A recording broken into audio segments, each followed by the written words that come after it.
আজকে আমরা এই দিগন্তে এসে অবাক হয়ে গেলাম যে কলকাতার থেকে এত দূরে চুঁচুড়ায় এইরকম একটি পরিবেশ, চারিধারে গাছপালা দিয়ে ঘেরা, এবং এখানে যে সমস্ত মানুষেরা রয়েছেন তাদের কিভাবে সেবা করছে ডাক্তারবাবু আমাদের অপর্ণা।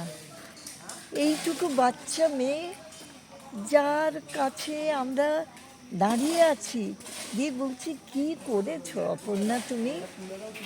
এটা সম্ভব কখনো? এই বয়সে এত ছোট অবস্থায় তুমি কি করে এই এত বড় একটা জিনিসের দায়িত্ব নিয়ে তুমি করে যাচ্ছ কাজ? এ তো সেবা করছো তুমি।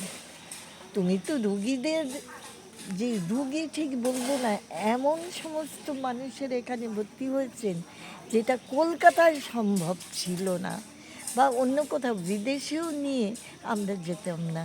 কিন্তু আজ অপর্ণার কাছে এসে আমরা অবাক হয়ে গেলাম, সে কী করে যে নিচ্ছে, দায়িত্ব নিয়ে এদের তুলে ধরেছে।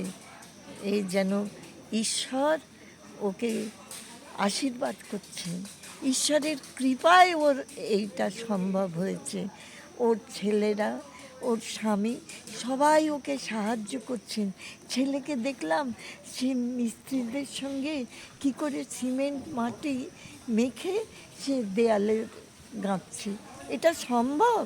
না না না। আমরা অবাক হয়ে গেলাম অপর্ণার ব্যবহার। ডাক্তার হিসেবে সে আমাদের যেভাবে আপ্যায়ন করলো, যেভাবে নিল, এতক্ষণ সময় দিল, আমরা কোনো দিন তার কথা ভুলব না। তাই দিগন্তে আমরা এসে যেন মনে হচ্ছে সত্যি সেই সত্যি কোথায় ভেসে গেছি, কোথায় উঠে গেছি। আর কোনো দিন যেন কোনো মানুষের কোনো অসুখ বিসুখ হলে তারা যেন কোনো দ্বিধা না করে এখানে চলে আসেন, এসে এই পরিবেশে, এই আবহাওয়ায় এই মানুষটি, এই ডাক্তারের অধীনে থেকে তারা যেন সুস্থ হয়ে ওঠেন, এই আমাদের প্রার্থনা। আর ডাক্তারবাবুকে জানাই অসংখ্য ধন্যবাদ, অসংখ্য অসংখ্য। আমরা কৃতজ্ঞ যে আজ আমরা এসেছি, আমাদের এক বন্ধু পারুল ব্যানার্জি আছে, তাকে দেখতে এসে যা লাভবান হলাম, যা দেখলাম, জন্ম জন্মান্তরেও ভুলিব না।